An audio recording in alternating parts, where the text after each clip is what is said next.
नमस्कार दोस्तों, आप सभी का स्वागत है क्राइम गाथा चैनल पर। वीडियो में आगे बढ़ने से पहले आप जल्दी से चैनल को सब्सक्राइब कर लो। उत्तर प्रदेश के कौशाम्बी जिले में, जहां एक साधारण सी सड़क किनारे की घटना ने पूरे इलाके को हिलाकर रख दिया। कौशाम्बी में एक थाना है कोखराज, जो छोटे छोटे गांवों और खेतों से घिरा हुआ है। 5 जुलाई की सुबह थी, जब थाना कोखराज के गांव पन्नोई के पास सड़क किनारे एक लड़की की लाश मिली। सूरज की पहली किरणें अभी अभी फैल रही थी और आसपास के किसान अपने खेतों की ओर जा रहे थे। तभी किसी ने उस लाश को देखा। जैसे ही ये खबर फैली, आसपास के लोग बड़ी संख्या में वहां जमा हो गए। गांव वाले हैरान थे, क्योंकि ऐसी घटनाएं यहां बहुत कम होती थी। लाश औंधे मुंह पड़ी थी, उसके आसपास खून फैला हुआ था जो सूख कर काला हो गया था। हवा में एक अजीब सी सड़ांध फैल रही थी और मक्खियां भिनभिना रही थी। किसी ने इसकी जानकारी पुलिस कंट्रोल रूम को दी और थोड़ी ही देर में पुलिस मौके पर पहुंच गई। पुलिस वालों ने सावधानी से लाश को घेरा ताकि कोई सबूत नष्ट न हो। जब उन्होंने लाश को सीधा किया तो सबके चेहरे पर हैरानी छा गई। लड़की के माथे के बीचों बीच गोली मारी गई थी और गोली का बड़ा सा निशान साफ दिखाई दे रहा था। उसके चेहरे पर अभी भी एक तरह की मासूमियत बाकी थी, लेकिन मौत की छाप ने सब कुछ बदल दिया था। लड़की ने नीली जीन्स और गुलाबी सफेद रंग की डॉट वाली कुर्ती पहन रखी थी। कपड़े साफ सुथरे लग रहे थे, लेकिन खून से सने हुए थे। उसके चेहरे और कपड़ों से लग रहा था कि वो किसी अच्छे घर की लड़की है, शायद शहर की, क्योंकि गांव की लड़कियां ऐसे कपड़े कम ही पहनती थी। उसके बाल खुले थे और होंठों पर हल्की सी लिपस्टिक की चमक बाकी थी, जैसे वो कहीं जाने के लिए तैयार हुई हो। थाना प्रभारी की सूचना पर एसपी अशोक कुमार पांडे भी मौके पर पहुंच गए। उन्होंने थाना प्रभारी ब्रिजेश द्विवेदी के साथ मिलकर घटनास्थल और लाश की जांच की। चारों तरफ देखा, लेकिन लाश के पास ना तो कोई खोखा मिला और ना ही उतना खून था जितना गोली लगने पर होना चाहिए था। इससे पुलिस को शक हुआ कि लड़की की हत्या कहीं और की गई और फिर लाश यहां लाकर फेंक दी गई। शायद हत्यारे ने सोचा होगा कि इस सुनसान जगह पर कोई जल्दी नहीं मिलेगी। पुलिस ने मौके पर जुटे लोगों से लड़की की पहचान कराने की कोशिश की। गांव वाले एक दूसरे को देखते रहे, लेकिन कोई उसे पहचान नहीं पाया। सब कहते रहे कि ये तो बाहर की लगती है, हमारे गांव की नहीं। इसके बाद पुलिस ने औपचारिक कार्यवाही पूरी कर लाश को पोस्टमार्टम के लिए भेज दिया। फिर थाने में पन्नोई गांव के चौकीदार की तहरीर पर अज्ञात हत्यारों के खिलाफ हत्या का केस दर्ज कर लिया गया। केस दर्ज होते ही जांच शुरू हो गई, लेकिन लड़की की पहचान ना हो पाने की वजह से सब कुछ रुका हुआ था। पुलिस वालों ने आसपास के गांवों में पूछताछ की, लेकिन कोई सुराग नहीं मिला। लड़की की पहचान ना हो पाने की वजह से उसका पोस्टमार्टम 9 जुलाई को किया गया। पोस्टमार्टम 2 डॉक्टरों अनुभव शुक्ला और रेखा सिंह ने मिलकर किया। इस पूरी प्रक्रिया की वीडियोग्राफी भी कराई गई ताकि बाद में कोई सवाल न उठे। डॉक्टरों ने सावधानी से हर चीज की जांच की और रिपोर्ट में चौंकाने वाली बातें सामने आईं। रिपोर्ट के मुताबिक लड़की के साथ जबरदस्ती की गई थी और वो गर्भवती भी थी। ये खबर सुनकर पुलिस वाले भी सन्न रह गए। डॉक्टरों ने जांच के लिए जरूरी नमूने जैसे स्वाब और स्मीयर सुरक्षित रख लिए ताकि डीएनए टेस्ट हो सके। पोस्टमार्टम रिपोर्ट के मुताबिक युवती की मौत लगभग 115 से 120 घंटे पहले हुई थी, यानी लाश मिलने से करीब 1.5 दिन पहले ही उसकी हत्या हो चुकी थी। अंदाजा लगाया गया कि उसकी हत्या 4 और 5 जुलाई की दरमियानी रात करीब 12 से 1 बजे के बीच हुई थी। जिस तरह उसके माथे पर पास से गोली मारी गई थी, उससे साफ लगता था कि गोली चलाने वाला उसका कोई करीबी था, क्योंकि इतने करीब से गोली मारने के लिए विश्वास होना जरूरी है। जब लड़की की पहचान नहीं हो पाई, तो पोस्टमार्टम के बाद 10 जुलाई को पुलिस ने उसका अंतिम संस्कार करा दिया। ये एक दुखद पल था, क्योंकि बिना नाम की लाश को जलाना किसी को भी उदास कर देता है। लेकिन कानून के मुताबिक करना पड़ता है। ये केस कौशाम्बी पुलिस के लिए बड़ी चुनौती बन गया, क्योंकि 7 दिन बीत जाने के बाद भी मृतिका की शिनाख्त नहीं हो पाई थी। एसपी अशोक कुमार पांडे ने लाश की पहचान और मामले की सच्चाई पता लगाने के लिए थाना पुलिस के साथ साथ क्राइम ब्रांच की एक टीम भी लगा दी।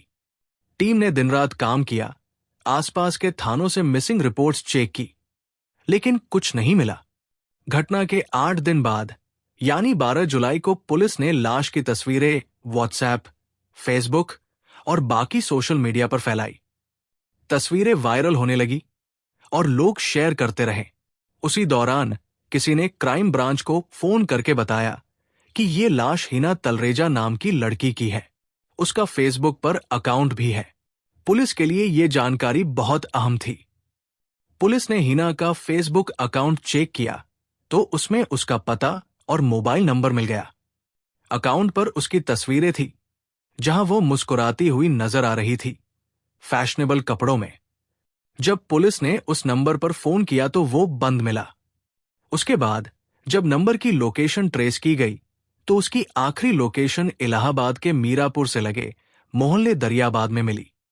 इस आधार पर पुलिस ने अंदाजा लगाया कि मृतिका इलाहाबाद के रहने वाली हो सकती है। इसके बाद क्राइम ब्रांच की टीम हिना के घर वालों की तलाश में इलाहाबाद पहुंची। इलाहाबाद की गलियां संकरी थी और टीम को 4 दिन की मशक्कत के बाद 18 जुलाई को पुलिस उसकी मां नीलिमा तलरेजा तक पहुंच गई। उसी दिन थाना पुलिस और क्राइम ब्रांच की टीम मीरापुर गई तो पता चला कि हिना वहां अपनी मां के साथ किराए पर रहती थी। जब हिना की लाश का फोटो मकान मालिक को दिखाया गया तो उसने तुरंत पहचान लिया। उसने बताया कि ये फोटो हिना तलरेजा की ही है। वो करीब 1 महीने पहले अपनी मां के साथ यहां किराए पर रहती थी, लेकिन कुछ समय बाद मकान खाली कर दिया था। उसके पिता की पहले ही मौत हो चुकी थी। मकान मालिक ये नहीं बता सका कि मां बेटी उसके घर से निकलने के बाद कहां रहने लगी, लेकिन उसने ये जरूर बताया कि हिना सिविल लाइंस इलाके के एक हुक्का बार में काम करती थी। पुलिस वहां से सीधे उसी हुक्का बार तक पहुंची। बार की मालकिन दामिनी चावला ने भी फोटो देखकर पुष्टि कर दी कि ये हिना तलरेजा ही है। उसके अनुसार हिना खुद को पर्सनालिटी मेकर कहती थी और इलाहाबाद के कई बारों में उसका आना जाना रहता था। उसे शराब की लत लग चुकी थी और शराब पीने के लिए वो किसी का भी निमंत्रण स्वीकार कर लेती थी। कुछ समय पहले वो एक बार में शराब पीकर बेहोश हो गई थी। तब 2 लड़कों ने उसे अपनी कार से घर छोड़ा था। दामिनी चावला के जरिए पुलिस हिना की मां तक पहुंची। वो मीरापुर में ही दूसरी जगह किराए पर रह रही थी। जब पुलिस ने उन्हें फोटो दिखाया तो बेटी की लाश देखते ही वो फूट फूट कर रो पड़ी। पुलिस ने उन्हें शांत कराया तो उन्होंने बताया कि हिना 4 जुलाई की शाम करीब 7 बजे दिल्ली जाने की बात कहकर घर से निकली थी। उसी रात उसने 10:44 और 10 पर अपनी 2 तस्वीरें फेसबुक पर डाली थी। तस्वीरों में वो खुश लग रही थी, जैसे कोई नई शुरुआत कर रही हो। इसके बाद से उसके अकाउंट पर कोई अपडेट नहीं आया और ना ही उसने मां से कोई संपर्क किया। मां को तो यही लगता रहा कि हिना दिल्ली में है। जांच आगे बढ़ाते हुए पुलिस ने हिना के मोबाइल नंबर की कॉल डिटेल्स निकलवाई। उसमें पता चला कि आखिरी बार उसने जिन 2 लोगों से बात की थी, उनके नाम अदनान खान और खालिद थे। दोनों शाहगंज थाने के रहने वाले थे। पुलिस जब उनके घर पहुंची तो दोनों ही वहां से गायब मिले। इस वजह से पुलिस को उन पर शक होने लगा। पुलिस ने जब अदनान खान और खालिद के बारे में जानकारी जुटाई तो पता चला कि हिना ने फरवरी 2015 में अदनान से लव मैरिज की थी। पुलिस को इसका सबूत भी मिला, क्योंकि दोनों ने शादी ना सिर्फ की थी बल्कि उसे रजिस्टर भी कराया था। हिना की मां इस शादी से खुश नहीं थी और ना ही अदनान के घर वाले। खालिद अदनान का दोस्त था। पुलिस ने मुखबिरों से जानकारी ली तो पता चला कि अदनान और खालिद मुंबई में छिपे हुए हैं। पुलिस की एक टीम उन्हें पकड़ने मुंबई पहुंची, लेकिन पुलिस से पहले ही दोनों वहां से भाग निकले। इस वजह से टीम को खाली हाथ वापस लौटना पड़ा। फिर 29 जुलाई की सुबह थाना प्रभारी ब्रिजेश द्विवेदी को एक मुखबिर से सूचना मिली कि अदनान और खालिद रंगीले छबीले मजार के पास देखे गए हैं।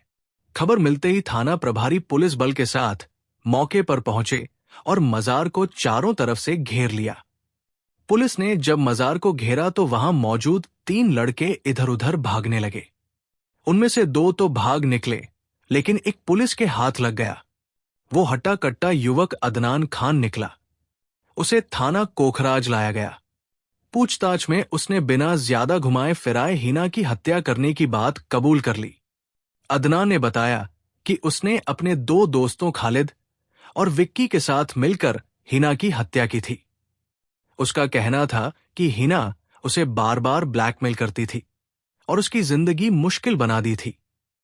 मजबूर होकर उसने गोली मारकर उसकी हत्या कर दी।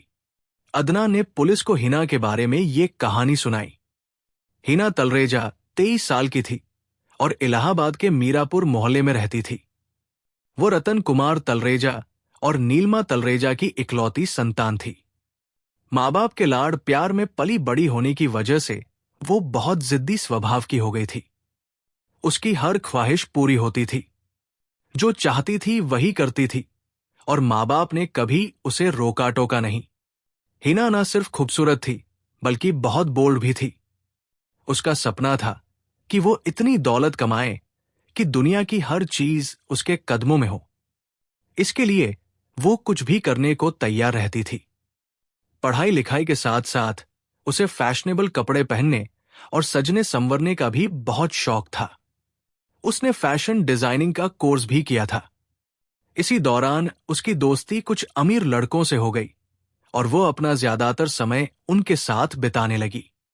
धीरे धीरे ये उसकी आदत बन गई। अमीर दोस्तों के साथ रहकर उसे बियर की इतनी आदत लग गई कि वह इसके बिना रह ही नहीं पाती थी। हिना बहुत खुलकर जीने लगी थी। उसे किसी बात की झिझक नहीं थी और खुलेपन को ही वो अच्छा समझती थी। उसके विचार भी वैसे ही थे, लेकिन कुछ बड़ा करने से पहले ही अचानक उसके पिता की मौत हो गई।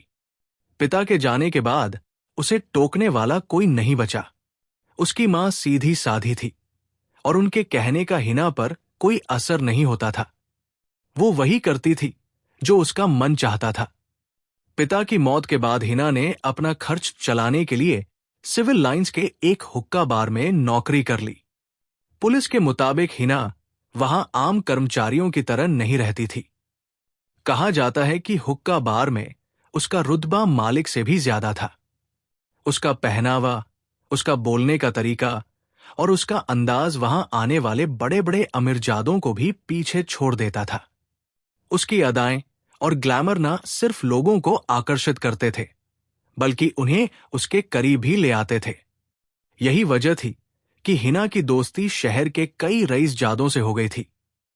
उसकी आंखों में एक चमक थी जो हर किसी को मोहित कर देती थी।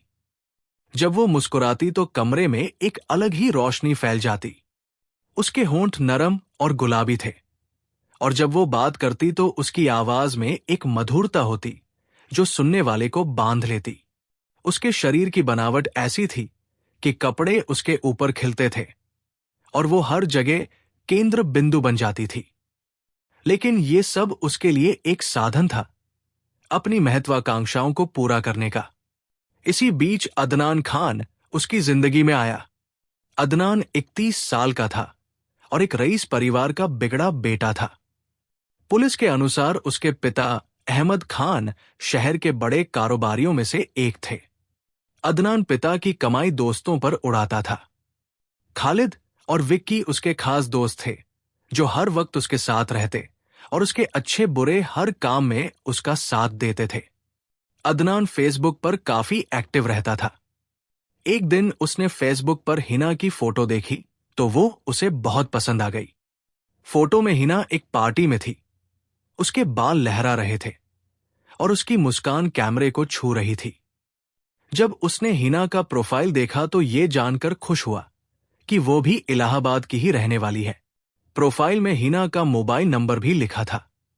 अदनान ने उसी नंबर पर बात की तो हिना ने बताया कि वो सिविल लाइंस के हुक्का बार में काम करती है। इसके बाद अदनान सीधे वहीं पहुंच गया। वो अपने दोस्तों के साथ हुक्का बार गया और पहली बार हिना से मिला। उसे देखते ही अदनान उस पर फिदा हो गया। हिना की आंखों में वो डूब गया।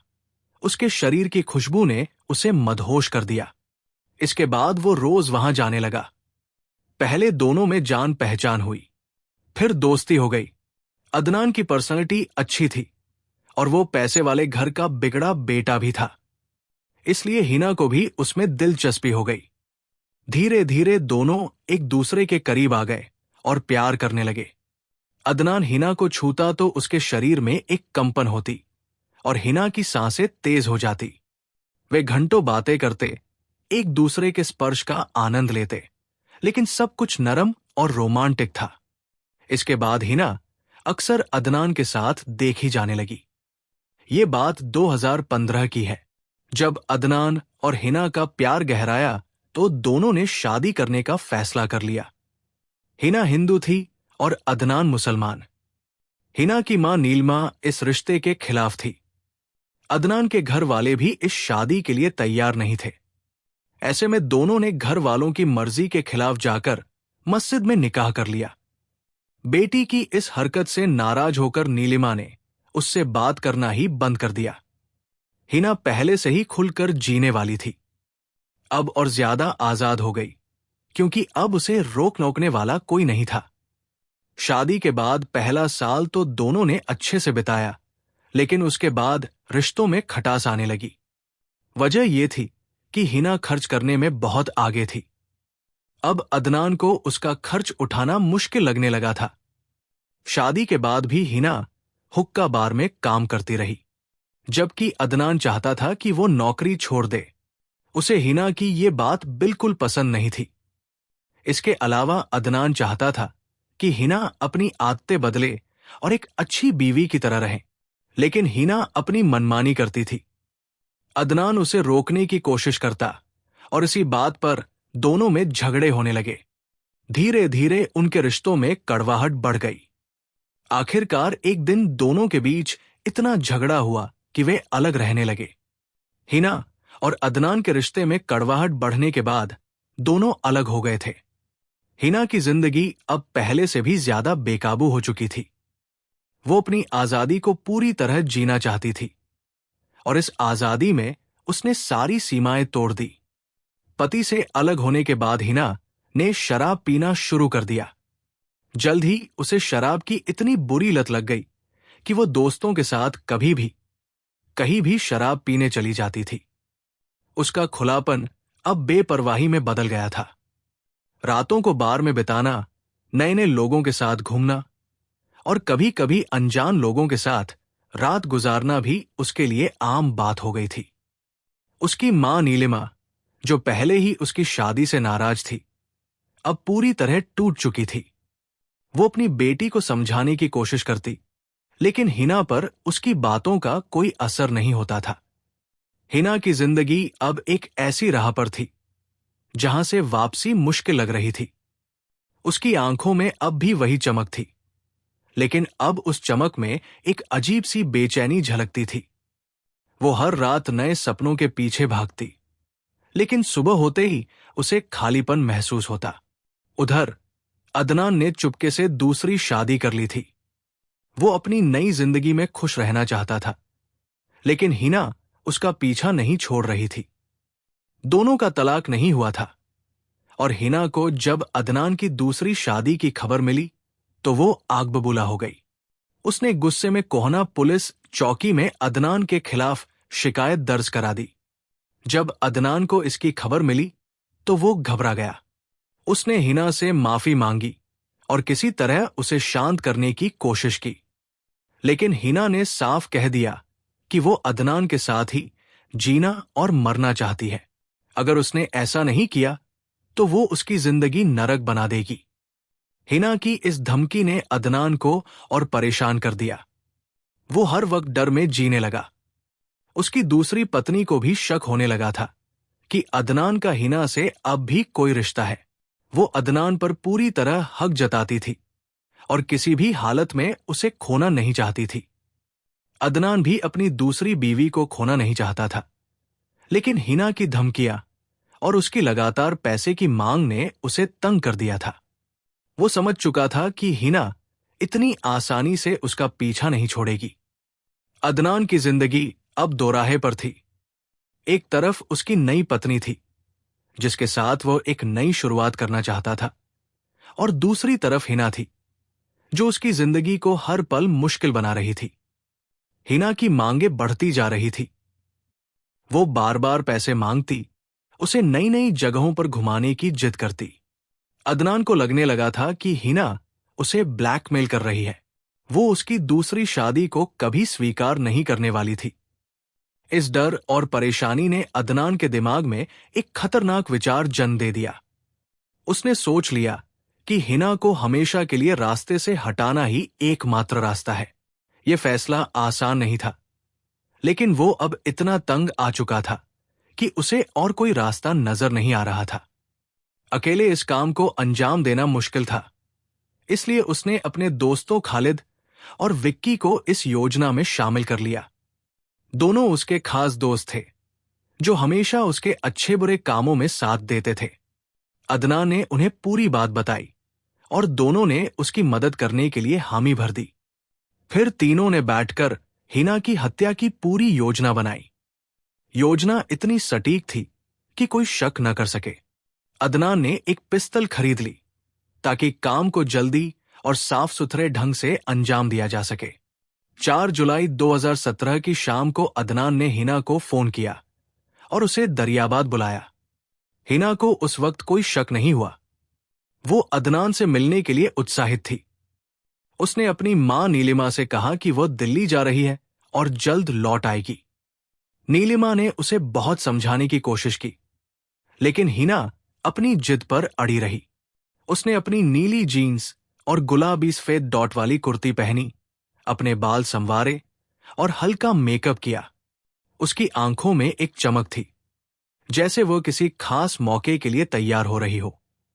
वो घर से निकल गई, ये नहीं जानती थी कि ये उसकी जिंदगी की आखिरी शाम है। दरियाबाद के चौराहे पर अदनान कार लेकर खड़ा था। कार में उसके साथ खालिद और विक्की भी थे। हिना जैसे ही कार में बैठी, उसने अदनान की बगल में जगह ली। कार शहर से बाहर की ओर बढ़ने लगी। हिना को लगा कि वे कहीं घूमने जा रहे हैं, जैसा कि पहले कई बार हुआ था। रास्ते में माहौल हल्का फुल्का था। अदनान ने हिना को बियर ऑफर की और चारों ने मिलकर पी। हिना को इस बात का जरा भी अंदाजा नहीं था कि अदनान के दिमाग में क्या चल रहा है। वो निश्चिंत थी, क्योंकि उसे अदनान पर भरोसा था। कार खालिद चला रहा था और वो कानपुर की ओर बढ़ रही थी। रास्ते में उन्होंने मूरतगंज के एक सुनसान ढाबे पर रुककर खाना खाया। ढाबे की मध्यम रोशनी और सन्नाटे ने माहौल को और रहस्यमय बना दिया था। खाना खाने के बाद चारों फिर कार में बैठे और आगे बढ़ गए। रात करीब 10 बजे थी। हिना ने कार में बैठकर 2 सेल्फी ली। उसकी मुस्कान तस्वीरों में साफ झलक रही थी। उसने इन्हें फेसबुक पर पोस्ट कर दिया। ये उसकी जिंदगी की आखिरी पोस्ट साबित हुई। कार में अब भी खालिद ड्राइव कर रहा था और विक्की आगे की सीट पर बैठा था। पीछे की सीट पर अदनान और हिना थे। ढाबे से कुछ दूर निकलने के बाद अदनान ने अपनी योजना को अंजाम देना शुरू किया। उसने हिना से शारीरिक संबंध बनाने की बात की। हिना ने साफ मना कर दिया। वो समझ गई कि कुछ गलत होने वाला है। उसकी आवाज में डर झलकने लगा।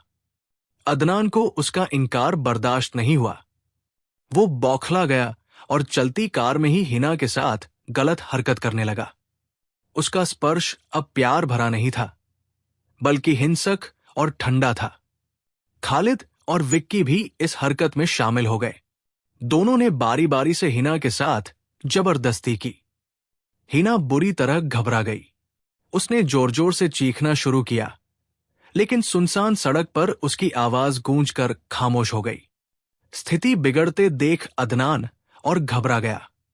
उसे डर था कि अगर हिना ने हंगामा किया तो उनकी योजना फेल हो जाएगी। उसने झटके में अपनी पिस्तल निकाली और हिना के माथे पर सटाकर गोली चला दी। गोली की आवाज ने रात के सन्नाटे को चीर दिया। हिना की चीख हमेशा के लिए खामोश हो गई और वो वही ढेर हो गई। लेकिन अदनान को अभी भी डर था कि कहीं हिना जिंदा न रह जाए। उसने यकीन करने के लिए गोली के घाव में चाकू डालकर घुमा दिया। ये क्रूरता देखकर खालिद और विक्की भी सन्न रह गए, लेकिन उन्होंने कुछ नहीं कहा। इसके बाद तीनों ने हिना का पर्स और मोबाइल फोन ले लिया ताकि उसकी पहचान न हो सके। फिर उन्होंने लाश को पन्नोई गांव के पास सड़क किनारे फेंक दिया और इलाहाबाद लौट आए। उस रात अदनान ने खालिद और विक्की को अपने घर ही रोक लिया। तीनों ऐसे दिखाने की कोशिश कर रहे थे जैसे कुछ हुआ ही न हो। अगले दिन से वे रोज अखबारों में खबरें तलाशने लगे कि लाश की पहचान हुई या नहीं। 13 जुलाई को जब अखबारों में खबर छपी कि लाश की पहचान हो चुकी है, तो उनके होश उड़ गए। 14 जुलाई को घबराकर तीनों अपने अपने घर छोड़कर मुंबई भाग निकले। लेकिन लाश की पहचान होते ही कौशांबी पुलिस इलाहाबाद के मीरापुर पहुंच गई। वहां से हिना की जिंदगी का असली सच धीरे धीरे सामने आने लगा। पुलिस ने अज्ञात के स्थान पर अदनान खान, खालिद और विक्की को नामजद आरोपी बना दिया। अदनान को तो पुलिस ने पकड़ लिया था और उसे अदालत में पेश कर जेल भेज दिया गया। पुलिस ने वो कार भी बरामद कर ली जिसमें हिना की हत्या की गई थी। खालिद और विक्की को पकड़ने के लिए पुलिस ने उनके ठिकानों पर दबिश दी, लेकिन वे अभी भी फरार थे। हिना की कहानी एक ऐसी लड़की की कहानी है जिसने अपनी जिंदगी को अपने तरीके से जीना चाहा, लेकिन उसकी बेपरवाही और गलत संगत ने उसे इस मोड़ पर ला खड़ा किया। जय हिंद, जय भारत।